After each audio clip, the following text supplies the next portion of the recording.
You'll see from all the panels and the panel list, we have a great participation, which is another illustration how soccer is going in this country where we all live. So we are going to address the topic, whether second division teams become relevant in their communities. And in order to do so, I think we need to get a very good understanding of the factors that come into play to be a successful second division team. And then I think of course, a solid investor or owner or owners group that is willing to invest in a franchise and be willing to allow some losses along the way, having a clear strategy. Of course, we will talk, I'm sure, a little bit about stadiums and the importance of a good stadium and fan experience, the quality on the field and off the field, including the front office. A strong business community in the territory where you operate. I think these are some of the factors that come into play, and I'm sure there are many more that my fellow panelists will share with you, depending on where they are. So, no further ado, let me quickly introduce the panelists. We have Tim Holt, who's the managing director of San Antonio FC. Where he's responsible for overseeing all aspects of the Spurs sports and entertainment, and of course owns the San Antonio FC. We have Alan Ledford. Good to see you, Alan. It's been a long time. I know you came to explore your interest or confirmed your interest in the USL franchise in Austin, and it's good to see how well things are going. But I know you're the president of Mountain Star Sports Group in El Paso for El Paso Locomotive. You oversee all the activities of Mountain Star, including the Chihuahuas, the AAA affiliate of the San Diego Patriots, which is very close to Warren Smith's heart, I'm sure. And then, of course, El Paso Locomotive FC, which is the topic for today. We have Ron Patel. He's the president of Golden Grape Entertainment and RGV FC Toros. Also very successful in his previous experience with the New Mexico United, which I'm sure we'll hear about a little bit more, and now obviously with RGV. And then we have, last but not least, even though he is not representing the great state of Texas, he is another great state in California, where also I'm currently residing. And Warren Smith, co-founder, president, and CEO of the San Diego Loyal SC. And it's great to have Warren in this group as well. We all know each other for many years, for the good and the bad, learning from each other and supporting each other as best as we can. So I will try to organize this a little bit, because I know you guys, very hard to do. You have so much to share, so much to say, I'm sure, are all very opinionated, which we like in panels. So I will try to organize it a little bit by giving you the floor, and I'll tell you, we'll start with Warren. But tell a little bit more about maybe obviously your experience in USL. Tell about the great story of Sacramento and some of the factors that came into play. And then we'll talk in the second block. We'll talk a little bit more about franchises and where you are and how you see the franchise grow. And again, of course, stick to some of the topic, whether the relevancy in your community for your club. And then maybe in the third block, we're going to talk a little bit about what I like to call the alphabet soup. There are so many questions that I'm sure our audience is very interested in to hear from owners and presidents that are managing these clubs. And that's all for me. So Warren, maybe share with us a little bit your arrival in Sacramento and amazing things that happened there. And I have fun memories myself, because I remember Chris Tierbeck's goal that we scored at the 1-0 victory over the Sacramento Republic by the Austin Aztecs at the time. Warren, go ahead. Well, listen, thank you for having me. And even though I'm not a Texan, it's good to be here and be with you. And so you know, I wake up every morning trying, remembering my days working for Alan Ledford and then trying to be like Tim. Glad to be here. But listen, Sacramento is a great story because you know, there's a lot of reasons why it was successful there. Most notably, you know, that it's a soccer community. Most people don't really recognize how many people actually play the sport there. There's over 103,000 people that are registered in just the youth community. And, it's also, at the time, it was the most underserved professional sports market in the country. And if you remember, it was also when we announced, it was also during the period of time where the Sacramento Kings looked like they were going to be relocating to Seattle. So I think that the biggest factors that led to our success were, one, that people learned their voice by keeping the Kings in town, and they wanted another place to really, continue to participate and help to advocate for their city. And then two, we just had a great talented team of people that cared very deeply and worked their asses off to really accomplish what we were trying to accomplish. And that was to really just, at the time, be the best USL, championship team that we could. And fortunately, we had a great, first season. A lot of things went our way. In fact, everything that could have gone wrong didn't, but found a way to go wrong the next 2 years. We enjoyed it. It was great. But it's also great to move on. It's great to be here in San Diego and, kind of doing the same thing all over again. Good, thank you. Yeah, we'll get to that as well. So Ron, obviously you came from what I mentioned earlier, New Mexico United. You had a 2-year stand there, and obviously during the beginning years, and also their great success. Everybody could see when you watched the games with the yellow flags and a lot of people in the stands. It looked like a great party. But we'd love to hear from you a little bit, your experience and kind of your role in starting with United and where things ended, and obviously then we'll talk a little bit about your move to RGV. Sure. Honored to be on a panel with these gentlemen. I've learned a lot from all three of them, and I'm looking forward to getting to know better, Rene. So thanks for having me. I guess my experience really starts with my passion for the game and my heart. I was born in Liverpool, England, about a mile from Anfield, so I've been a Red my entire life. Liverpool fan from an early age. I saw that the purpose of a football team is to unite a community, and you play. The players play for the people in the stands, and they play for the shield on that chest. And that's really the heart of it. I turned my passion into a business back in 2013 when I started a PDL team, now of course called USL League 2. We started Albuquerque Soul, and then did that for about 5 years. That was my education into the soccer business. I'd been an entrepreneur before. And then I met a guy named Peter Trevisani, who ultimately became the majority owner of New Mexico United, and we brought together an ownership group of passionate New Mexicans who cared about the community. They were all from there or had raised their families.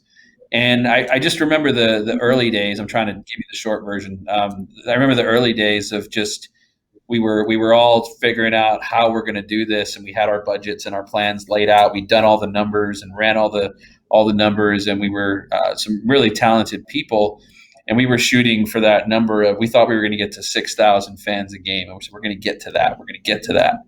And what happened was you'd be calling and you'd be trying to get people to make a deposit for a season ticket, and they thought we were a youth club looking for donations. No, we're not a youth soccer club. We're not soliciting donations. We're going to play. We're going to play soccer. And say, where are you going to play? Oh, at Isotopes. You're going to play at a baseball stadium. What does that mean? And then you have to, explain that to them. So really, it was just blood, sweat, and tears of a lot of talented people, a lot of young, not myself, but a lot of young, talented people that did the heavy lifting for us. And really caught our community. Warren talked about the market conditions in Sacramento. We looked up to a lot of these teams as to how they did. I remember going to Alan's announcement down in El Paso before we did ours. I remember meeting Warren at the AGM years ago. Tim, I remember when you were president of USL when I had a PDL team. So, we had learned from all these other folks. I went and visited Jeff in Cincinnati. The guys, Bobby and Sam in Phoenix, and just had learned from all these guys. But really what it is, I think, people say, what was the secret sauce in New Mexico? Well, there isn't one. It wasn't that we were really good marketers or really good salespeople or really good people at designing merchandise, but we had a inspired community, a proud community that all had something in common. They didn't necessarily have an outlet for that pride that they had in their community before. There wasn't any other professional sports in New Mexico. There was collegiate sports and minor league baseball, but I think we were the first major kind of impactful team, and that 6,000 a game that we shot for, we actually doubled it in that first year, and it just kind of took off. So, very proud to have played a part in that and be a part of the team that really was the steward of New Mexico. There was a level of education of the community too that needed to be done. But then was invited out to the Toros, and I'm sure we'll pick that up later. So that's about as short as I can get with the New Mexico story. Yeah. Very good, very good. Well, thanks, Ron. Yeah, we'll get to that. I'll turn to my left because that's where I see Tim, and I'll end with you, Alan, since you're kind of a newcomer, not to sports, obviously, but to the USL. When you started this in a very great city, El Paso.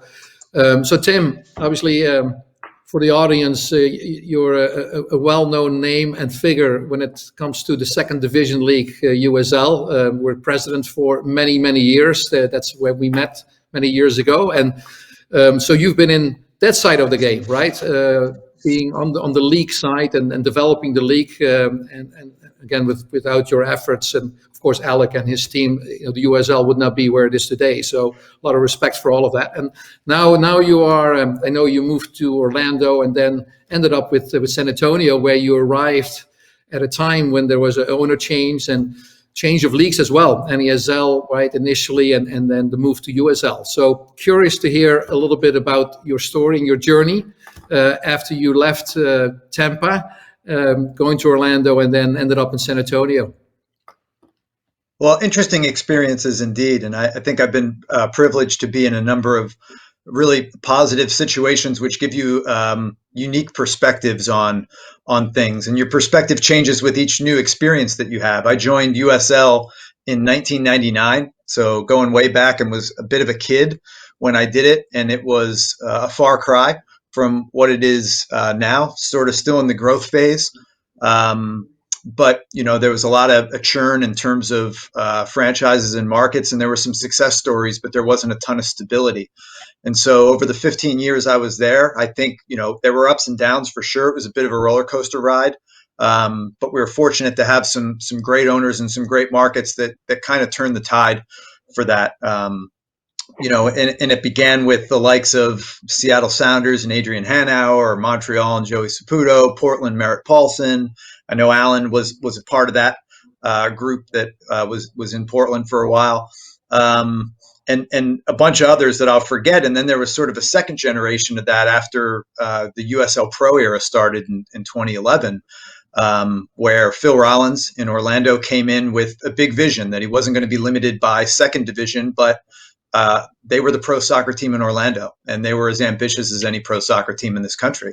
And then that inspired, the likes of Warren and others to believe that, sort of the sky's the limit. There's not a ceiling just because you're a second division team. And then Warren replicated that and probably exceeded it even with what they did the first year. And then Ron goes to New Mexico, and New Mexico, blows the doors off of it. We were there for their Cinco de Mayo game with San Antonio FC, their first season, and it didn't go well for us on the field. It was kind of a lopsided game, and we were real down. But I remember talking to our coach afterwards, and we were like, not a good day, but wasn't that amazing? They had 14,000 people in a stadium that probably held 12. And everybody was about New Mexico and New Mexico United. So just to see where the evolution has come over that, short 2 decades is great. We're trying to do something in San Antonio, which is not dissimilar. I think the one thing that maybe we'll talk about is every market's a little different in terms of the dynamics that it has, infrastructure. So there's not one right recipe for success, but there are some models for success and multiple models for success and some common denominators. And the last thing I'll just leave you with is I think for a lot of years, you come from a league perspective, and that it's not easy to do what they do on the team side, and then you're on the team side and you realize it's a whole heck of a lot harder than you even contemplated in the first place. So admiration for everybody that does it, and just kind of reverence for those that do it exceptionally well, including the 3 guys on this call I'm here with. Good, thank you. So Alan, we'll give the floor to you. Obviously, not a newcomer to sports, but a newcomer to USL when you decided to bring it to El Paso. So I'd like to hear a little bit more about what made you decide to do it. I know you did your homework very well, and curious where how it all started and where you are today. Thanks, Rene, and thank you again for having us.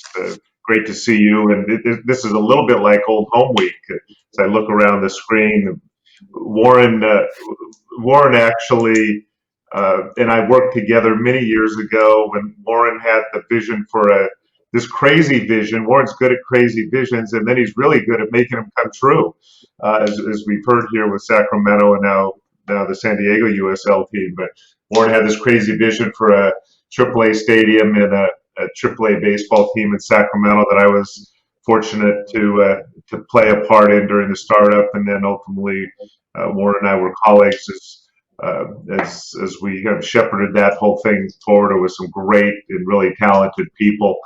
Along the way, we had an experience with, and were asked to get involved with a circumstance up in Portland, really related to the AAA baseball team there, and the USL soccer team was part of that organization, and through that, I say I met you, Tim, but we never met in person until this iteration of USL. But Tim was running USL at that point, and we were working with the baseball team and what was then the USL version of the Portland Timbers, and ultimately kind of pointed the whole thing in the right direction and sold it to Merritt Paulson, and the rest there is definitely history. And then Ron, harkening back to your and Peter's trip down to El Paso, Ron, and that great conversation, and then watching what you guys did there was just tremendous. And I remember calling Peter at some point in that first season and just saying, hey, congratulations, you guys are doing some wonderful things. We're always trying to learn, because we sure as hell don't have all the answers by any stretch. And as Tim kind of touched on, we kind of pick and choose from different situations, because there's a lot of really smart, talented people that we're fortunate to work with these various teams. And Peter's response was, I don't know that I know the answer to that, but he really did. Ron touched on it, and it's one of the things that I've come to appreciate so much about being part of a professional soccer team and leading the organization in a community like El Paso is that soccer, and I've done baseball, as you can see behind me, and we're involved with the AAA baseball team in El Paso, which has been a great thing for the community, and we've been fortunate to have a lot of success. But soccer, that there's something really unique about the manner in which it brings communities together, and sport does that generally. I think it's one of the things that sucks us all into this business. But soccer has something that really does seem to pull at the heartstrings. And I'll repeat, as I recall the conversation with Peter relative to the success in New Mexico in abridged form. Basically, what he says was, this is a disparate community. It may be a significant number of Hispanic individuals here, but they're from any number of Latin American, Central American countries, Puerto Rico, Dominican Republic, and so Mexico, they all have a different perspective as opposed to El Paso, which was much more homogeneous. And then you have the Native American community, and there's multiple tribes. I think Peter said, as I recall, a dozen or so, and they don't necessarily all get along. And this represented the United did exactly that. It united them all under that yellow, that annoying yellow flag from an opponent's perspective, right, Tim? But I say that tongue in cheek, because it's so great to see the success there. So in El Paso, our ownership, the Hunts and the Foster family, have really a very simple objective for getting involved in sports and entertainment. And it was to improve the quality of life, promote economic development in the region. Again, using sports and entertainment. First, it was a AAA baseball stadium where we play soccer, and we'll talk later about our the process that we're in the midst of to build a soccer-specific stadium. But the sports and baseball and now soccer have brought this community together. It's become a community asset, as a sports team should be, in a very, very significant way. It has, in fact, raised the quality of life, and the economic development opportunities that have arisen have been terrific to see. And I've been fortunate in my career to be part of a lot of really cool things. And I've really only worked with 3 different teams, and they've all been fortunate to be very successful on and off the field.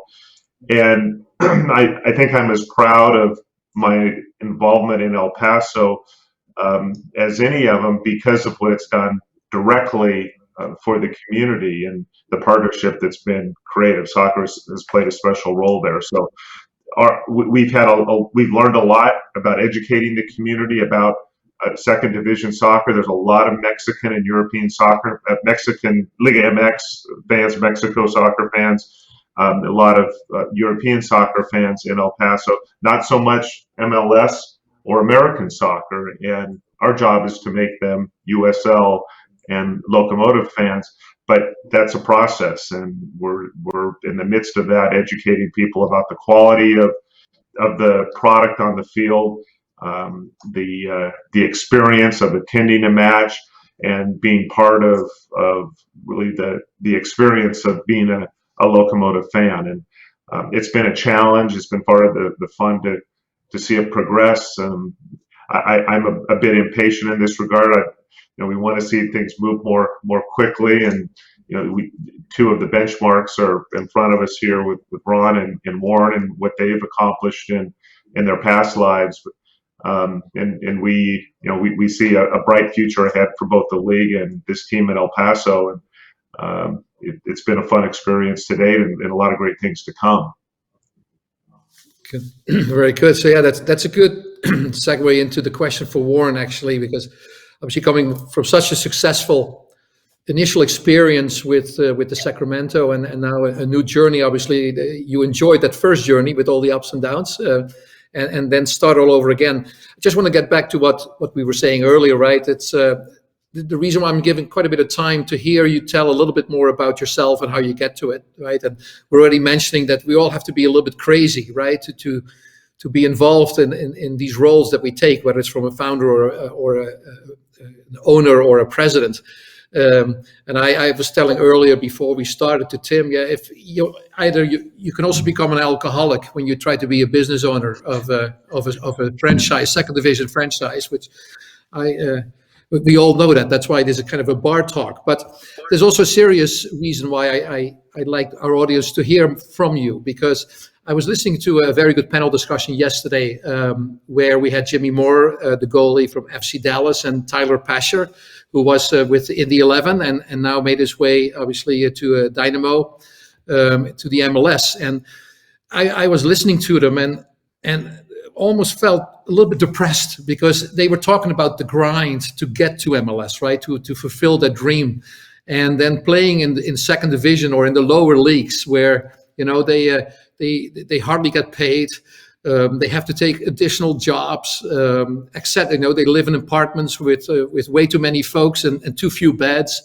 But anyway, so it was the grind. And I was thinking, gosh, yeah, that was obviously a budget item on our budget, obviously, and almost felt guilty. But I think it's very important also to put it all in context. And I don't think we're going to discuss here about salaries of our players. That's not the point. But I do think it's good for the audience to know all the ins and outs of budgets and cost, and what it means to start or run a second division club, a USL club in the United States today, right? So that's what's kind of the motivation. So Warren, then the next chapter. So now you're with San Diego Loyal. You come with a lot of experience from the Sacramento.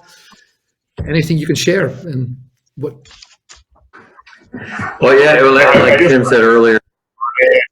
I just wanted to add, Warren's not that smart. He starts the San Diego Loyal in the midst of a pandemic that we haven't had for 100 years. So I'm not quite sure we should be so irreverent. Actually, that shows exactly how smart I am. So no, We were just joking about that earlier. But, every If market, somebody like were, Tim said earlier. What's that? so I was going to say, Warren, if somebody can, switch ex-Chargers fans into San Diego loyal fans, I think it's you. So curious to hear how you're going to do that. Well, listen. Gosh, like Tim said, every market is different, and this one has its own scar tissue. You look and see the Chargers as the biggest and last example, but don't forget that they lost the Clippers in the 70s or 80s, and they've had 48 different sports teams come and go over their history here. So that scar tissue causes people here to be a little bit apprehensive about, getting out in front of something. But times are changing. There's more people that play the sport, more people that watch the sport than almost any other city in the country. That doesn't even include Tijuana, and which is part of our community here. So it's such a powerful soccer market. The level of knowledge here is, even so much greater than what I experienced in Sacramento.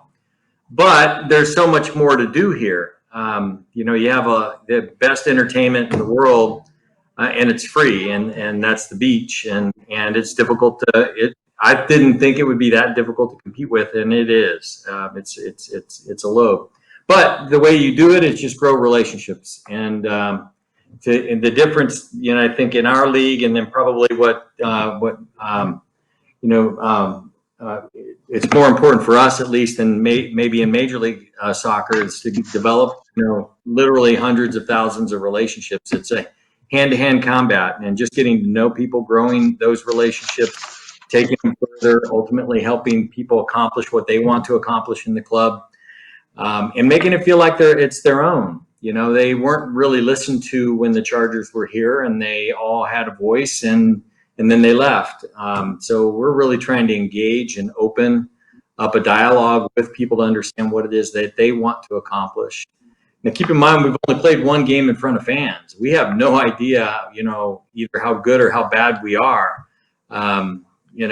Things feel good. Things feel like we've made a difference. The feedback that we get from people is usually positive. But can't wait to start this year and see, really how good or bad we are. But at the end of the day, it's nice also to have Landon Donovan to be a part of this and to bring the notoriety that he can bring to the club. And to be honest with you, I'm blown away at his coaching abilities as well. Not so much tactically, but how he handles the players and the relationships he builds, and most importantly, the relationship they build amongst each other. So we've got a good recipe. It feels like we just can't wait to, taste it and understand how good or bad it is. A lot of work to do, though. Sure. Yeah, I'm sure we'll get to that as well. So, Ron, obviously for you, slightly different than for Warren. Obviously, coming into an area where there were a lot of major league sports happening in the San Diego area, and then some departed again. But so, what was it for you when you arrived? Yeah, when I got here about a year ago, actually, I just celebrated my 1-year anniversary. So I was just in time for that global pandemic you referenced. About less than a month in, my wife and I learned it was really hard to learn a new town when you're going through a global pandemic and can't go anywhere. We are fortunate in Texas to have a lot of stuff open now, so we're able to go out to eat and things like that now. But obviously, at first, it was a little different. But from the team side, we had a team that had a relationship with the Houston Dynamo, where the Dynamo oversaw the soccer operations and we oversaw the business operations, which on paper I think makes sense. I think, in baseball, it makes a lot of sense. In basketball, which our owner also owns an NBA G League team, it makes a lot of sense because the competitive structure is the same. And all of the teams in that league are in the same competitive structure with developmental guys for their senior team up in the NBA. When I got here, I realized that, that was an issue because we saw the results on the field last year that We had a lot of inexperience on the roster. Great players. Then they came together at the end of the year and finished with 2 phenomenal wins to finish our season. But it was challenging going up against the more experienced rosters and the more tenured rosters. So we were able to restructure the deal with the Dynamo. I think it still benefits both organizations. I'm sure some of you have seen today, we announced our brand new head coach, Wilmer Cabrera, and he'll be our sporting director as well. But I think, I'm in a market here where people know their football, and you can't fool people. I always talk to my people, and you can see it on my board behind me, actually. We're going to be genuine, authentic, and intentional, and people can see right through you if you're not being genuine. You have to be authentic to the market you're in. We all talked about different markets have different characteristics. We have to be authentic to the Valley, and we have to be intentional with everything that we do. Everything we do has to have purpose. We did a campaign called the 12 Days of Toros, where we were able to go through the entire Rio Grande Valley, not just the city where we reside. We're a team for a region like we were in New Mexico. So there's something similar there to where I was at before, which we represent a whole region. But there's definitely been some challenges with the fan base feeling connected to the team. And I'm hoping that this restructured deal, now that we have the soccer operations under our control, can help that. And I'm excited for the hire we announced today. I'm excited. The people are excited. We're seeing the positive buzz. And I think if we do things the right way, like I talk about, we'll see more success. Good. Yeah, that bears in mind a little bit the motivation and the purpose that you talked about, and maybe we can speak to that as well. I'm curious to hear what your purpose is, and maybe longer term strategy as owners or as presidents representing an owners group that of course may have ambitions. The obvious always is that you can have a franchise in a territory as a second division in a territory that has potential maybe to also to become an MLS club. And of course, Warren has shown that how that can work and where that can lead to successfully. Tim arrived at a time when Austin was already high on the list, so that was not really a fair game, I think, because I presume, I'm saying, and you can answer that, Tim, that San Antonio had kind of the same ambition to hopefully land MLS at some point. And then for Alan, of course, in El Paso, the question is there as well. And I'll give you all four the floor, obviously. Just curious to hear what you're trying to achieve with the franchise as it is, and whether you do have ambitions to turn it into potentially an MLS someday. We all know there are only so many spots every time given. There's a geographic look. We already have 3 MLS teams in Texas. So Tim, just give your what is exactly every morning when you wake up and you see on your wall what the mission and vision is for the club. Yeah, Rene, it's really unchanged from when I arrived here in 2016, and we had in all the good ways a blank canvas to create a new professional club with one of the best ownership groups in global sports, Spurs Sports and Entertainment, and that sort of in this community and at our backs, but also inheriting a 8,000 seat custom built soccer stadium that was for the Scorpions in the NASL before we came in, and an awareness of lower division professional soccer. But the thing that's been there from the beginning is the ambition and having a real purpose of building something long term. There were no shortcuts in the beginning. The first year or two, a lot of that was of a mindset that if there's an MLS pathway for us, then we're going to need to be doing these things to prepare ourselves to hit the ground running. When we hit that, those things aren't always controllables. But what they did was they really put us in a good position in a couple different ways. One, I mentioned the facilities, but our development of San Antonio FC is more than something that was just playing 30 some odd professional soccer games a year, 16, 17 games at home, and then hibernating until the next season. We really set out to become a professional soccer club. And the distinction there is that there's a level or levels below that that serve the purpose of player development, community involvement. And we're fortunate in that our owners and the senior executive of the Spurs really believed in that same vision of creating a defined pathway that didn't exist to professional soccer for kids that grew up in San Antonio, that hadn't had that opportunity in the past to get the access to the best coaching, the best fields, a professional training environment, professional competition. And we did that as a club-funded initiative. So all those players were scholarship. We're 5 years into that program. We've had several of them sign with the first team now as professionals. I think a dozen of them play as academy players. And so we're now starting to reap the benefits of that. But the benefits of that are so much more profound than we ever thought. We thought it was a sporting initiative, and it really became so much more than that. And it's connected us to the community. This season, roughly 35 to 40% of our first team roster will be San Antonio connected. Majority kids that were born and raised here, some kids that went to college here, but the local flavor of a club, especially in a city like ours, which very much has its own identity. It's not a transient market. People are born here, they grow up here, they stay here, their families stay here. And I think it's okay. A common denominator would be cities that are very parochial and have a great sense of community pride, tend to support, their professional sports teams well, and soccer teams in specifically, as we've seen. So seeing all those things come together, you feel like for SAFC, it's not, the end all be all of this isn't to be in Major League Soccer. It's to establish a professional soccer club that is of San Antonio, that is of our community, that serves our community, that people are proud of, that our fans are proud of, and to the point of the whole session, that is relevant in the community. So look, we've got a long way to go to be where we want to be, but I think we could say that SAFC is relevant in the San Antonio community at this stage. Again, tons more work to do, and I think I see that with the other three that are around here also, and so many more USL teams. 10 years ago, you couldn't have made that assertion. Very, very true. Very true. What about you, Alan? What do you hope to achieve with the locomotive? Obviously, you mentioned briefly stadium. So what is ahead? Yeah. Well, I'll tell you, there's a lot of shared objectives, shared mission with San Antonio, and Tim did a great job summarizing them.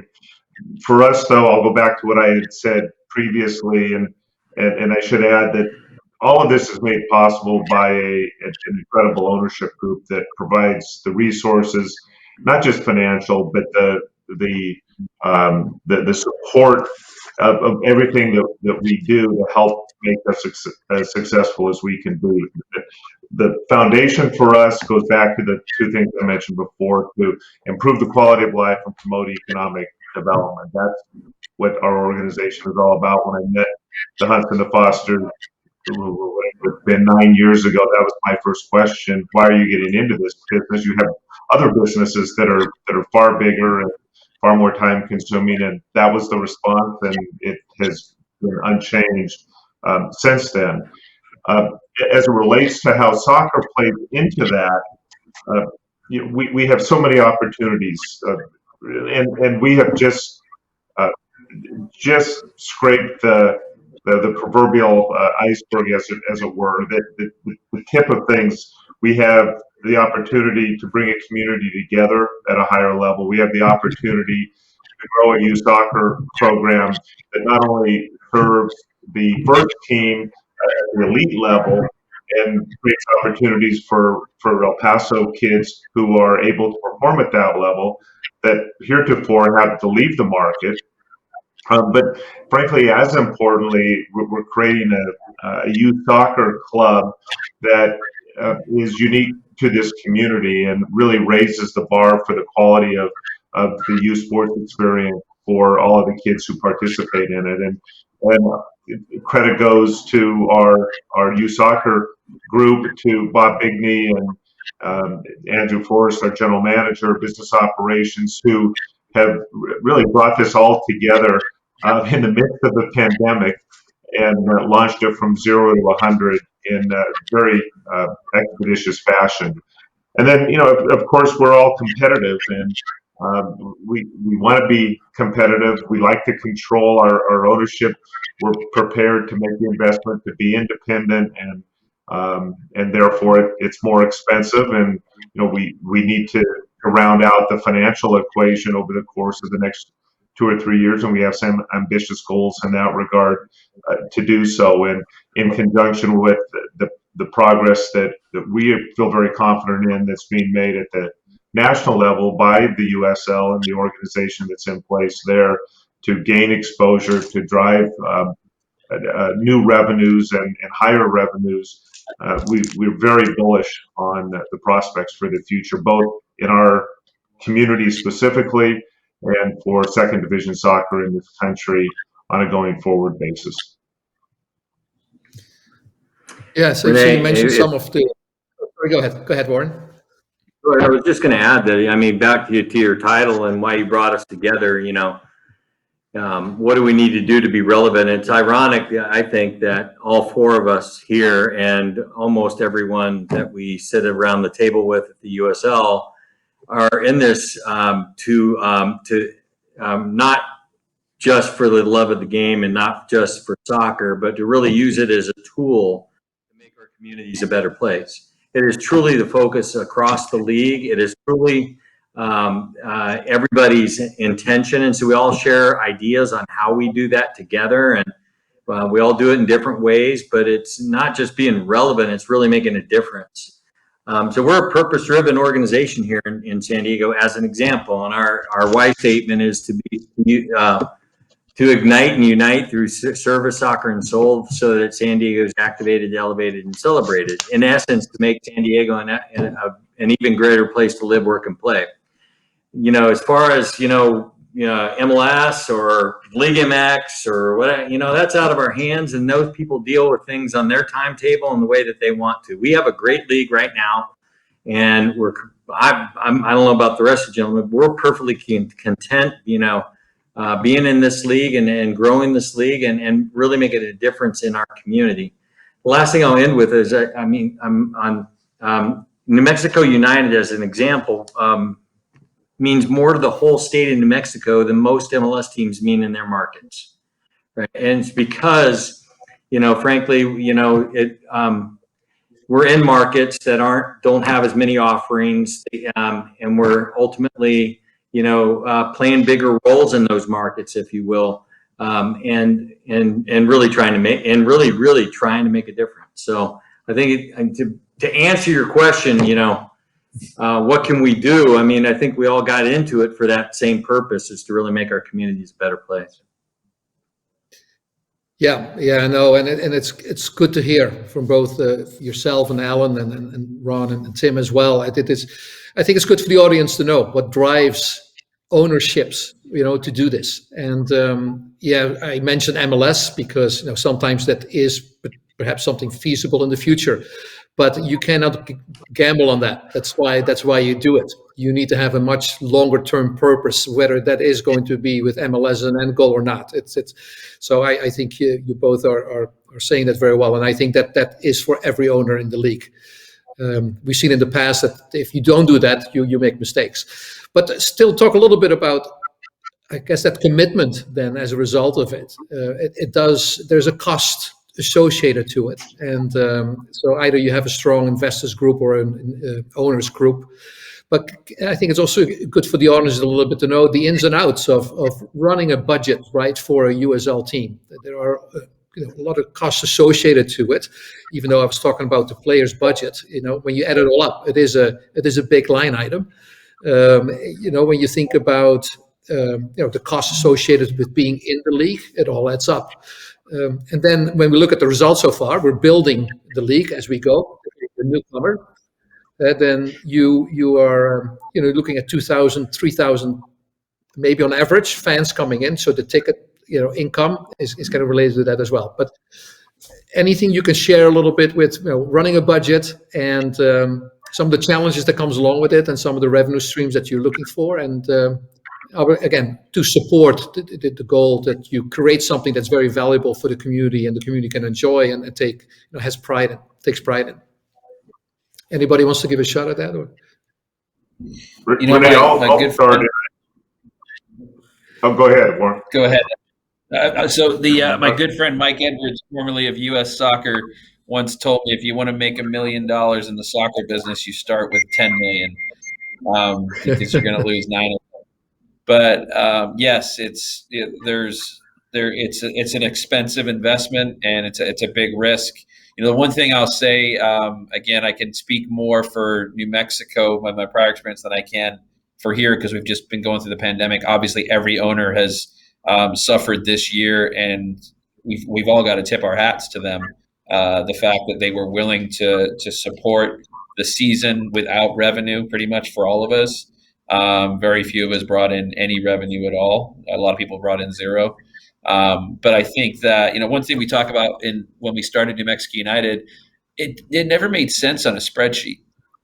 If you looked at a spreadsheet and looked at the market of New Mexico, we never would have started the team, because there was no Fortune 500 companies. They're always top of the bad list, bottom of the good. There's no income there. It's high in crime and homelessness and addiction. One of the things we were famous for was Breaking Bad. That's not something you want to be famous for. And so Peter and I always talked about that. Like, hey, if we just looked at the spreadsheet, it never would have worked. It never would have started.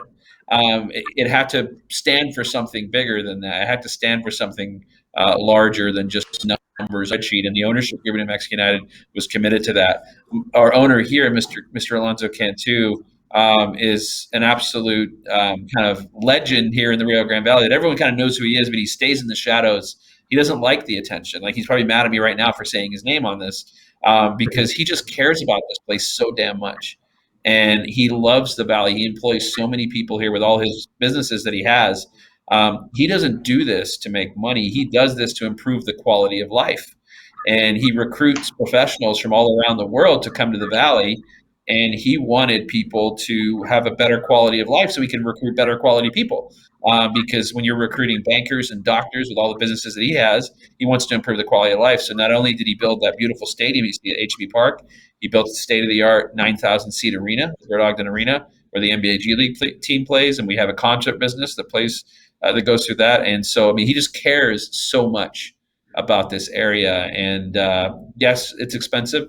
And obviously, my job is to stop the bleeding after the pandemic, and hopefully he doesn't lose too much, and I can get it towards that breaking even point. But it's very hard to get there. Alan, go ahead, sir. I'm sorry. Rene, you got to. Oh, I'm sorry. Go ahead, Alan.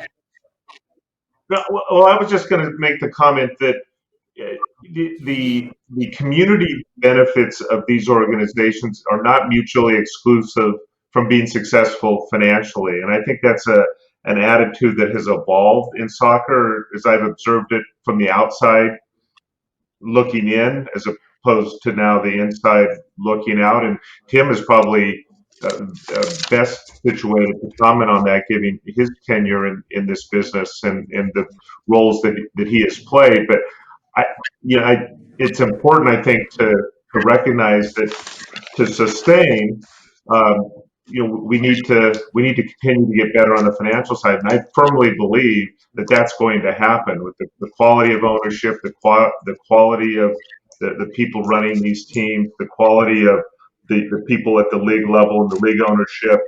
The partnerships that are being created that haven't existed heretofore. ESPN is a prime example. The profile that's being raised. But a big part of it is the attitude and the expectation as well. It's not everybody that's in this. If you don't come into it absolutely passionate about and loving soccer, it doesn't take long to develop those attributes and to fully appreciate it. But we got to work down parallel paths and continue to make this a sustainable, financially successful venture, while at the same time doing these incredible things that are intangible, but also tangible. And we keep talking about Sacramento, and which I know well, and Ron and what they did in New Mexico, that are just shining lights for what can be done with a sports team. And San Antonio has done it with multiple sports teams. So those are parallel tracks, but they're not exclusive from one another. And I think it's important that attitude become even more pervasive amongst all of us in this business. Rene, you kind of got several things going on here at once, and I really like how Alan articulated that. which is more of a return on objectives outlook as much as it's simultaneously a return on investment. And I think to the nature of your question, it's more about the financial aspect, dollars and cents. But even within that, there's a couple components. When you talk about return on investment, there's sort of two sides. One is the sort of the enterprise value. We all own franchises, and the league has seen an increase in the value of those franchises because of a number of good decisions it has made about the owners and the markets that they've brought into the league, and things that they've done strategically at the league level to increase stability, increase exposure of the league. And I think we're all the beneficiaries of that. And that's going in a very positive direction. And like all sports franchises in all leagues, that's at least 50% of it is appreciation of what you own. The second part, which what we can all acknowledge is challenging, is the operating model right now. Pandemic aside, because that really just makes it we're in a just a sort of an anomalous time, but under non-COVID circumstances, that's still a challenge in terms of trying to get that operating model to break even or positive. For most teams, that remains still elusive, and I think some teams are closing that down. And when we speak to that, I think it's less an expense problem. It's less a spending problem than it's a revenue generation problem for most teams. Now that, there's not a one size fits all, as I indicated earlier, but the revenue really at this point are your ticket sales and your sponsorship. For most teams, that's going to take up, anywhere between 70-80% of revenue. You take a team like New Mexico and how they did the first year, kind of mind opening because the merchandise side of it was so robust, and it's like, oh, maybe there's a third revenue stream if we get this right. And then the one thing that we're missing that other pro soccer clubs around the world have are is just broadcast and television rights. That's not something that's at this stage of the development. It's a great plan. The exposure's gone up exponentially the last 2 or 3 years, but if we can start adding those elements in over time, so if you don't take a present view, but you take a medium to long-term view, I think the signs individually and collectively are very positive. Yeah. Warren, you had something to add, or you're in full agreement? Yeah, I mean, I think, and this is probably true for all, probably MLS as well. I mean, I think that there's some disruption coming to the industry, right? And something that we can all take advantage of, and it's going to be different for all of us. We're looking at, as an example, our own OTT network, and actually putting a lot of local sports on that that can't get access. The colleges, the other minor league franchises, ourselves, and so. And how can we drive? What can we do as a community there, and how can we drive that? So I think there's going to be some opportunities that are non-traditional here, which is very, very important for us all. The goal is to get to a break even, and then ultimately, if we can make some money, great. But every single one of us is going to reinvest every dollar we make right back into the community. Yeah. So we're getting close to the last 5 minutes, so let's see what maybe some shorter answers. But first and foremost, I think some of the audience may be fans of your respective franchises. So maybe you can give a little bit of insight what's ahead of us. The season is upon us, hopefully soon. And what can we expect? Ron, you want to kick off? What can people your fans expect in the coming months when you're back on the field again? Yeah. Hardworking, representing the people of the community we represent very well, because this is a hardworking community. A lot of people down here work 6-day work weeks, and the play on the field needs to be representative of that. And the people down here know their football. You've got to play good soccer to attract them. Liga MX is so often going to be their number one, right? But I've said this to a lot of fans I've met here. Liverpool is always my favorite team, but Chester City was my community team when I lived in Chester, about 20 minutes from Liverpool. I'd follow Chester City. We're not asking to replace America or Pachuca or Rayados or Tigres or whatever that is, right? We just want to represent your community where you live here. You're not going to be able to go to a game unless you're very wealthy every weekend down at your Liga MX team. But we're right here, and it's an affordable product that we want to work really hard to earn their business and represent them well. Okay. What about you, Warren? Hey, I'm in San Diego. All your fans are probably they want to hear from the other guys. A lot of people, are watching this from your neck of the woods. We checked it. All right. Well, hey, we're just going to try to be more like these teams here. I'm going to just compete and win, do our best to have fun together. But hey, great news! Light at the end of the tunnel. We're going to be playing. We're going to be playing in front of fans, even in California. So we're really excited about that. Yeah, and we look forward to seeing that. So, Alan. Well, our guys, led by our head coach and technical director Mark Lowry, have done continue to do a great job. I mean, in our first 2 seasons, Mark and the team and his staff have taken us to the Western Conference Championships, and hoping to take it to the next level this year. I know that he's very excited about the group that he's put together. It's a great mix of returning players, of veterans, and guys that are new to the community, new to the team. But the underlying, beyond their capabilities as a professional soccer player, one of the underlying attributes that is key for us as an organization culturally, and key for Mark as their head coach, is that we want to have great people that are part of the team because of the roles that they play, not just as soccer players, but as members of the community. And it goes back to some of the earlier objectives that we talked about. So we are very excited about the upcoming season. Warren touched on it. We had people in the stands last year.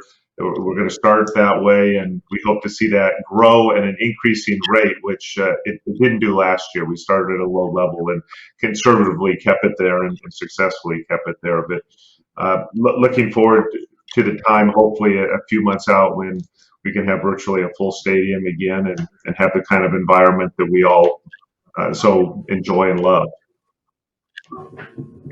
Great. Yeah, thanks. Tim, last word? No, I think these guys kind of covered all the ground. We're enthusiastic to play in front of the fans again. I think Alan Marcina, Nick Evans, technical staff have put together a really exciting group. We had a successful season last year. Every year, our goal is to compete for a USL Championship.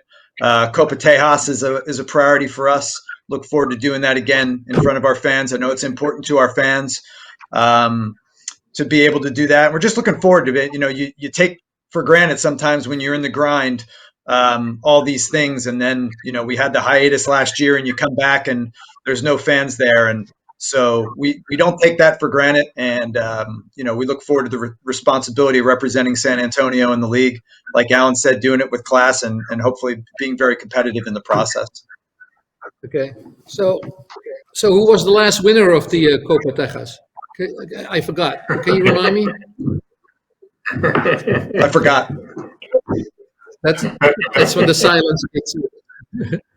So yeah, which is actually a fun event. Sorry, Warren. I hope that you have something similar like that in California. But it's really cool to create that rivalry among obviously the Texan clubs, which is great to have 3 in close proximity. Although El Paso is an 8 or 9 hour ride for us out of Austin. But it's a nice little rivalry that goes on at the same time. So, well, we come to an end. We can talk for hours if we have to. So thank you, Tim, Alan, Ron, and Warren for your time and joining us today. And of course, thank you everybody that joined and tuned in as well. The 2021 Texas Soccer Summit will continue tomorrow with a whole afternoon of great panels, starting at 1 p.m. Central with the Texas Legends panel and a chat about how Texas helped chart their paths to the professional ranks. So make sure you tune in. There's another panel later that day talks about the women's soccer professional teams. We have the Dash. We need more professional teams like the Dash in Texas. So also look out for that panel as well. So thank you, everybody, and have a good evening. Take care.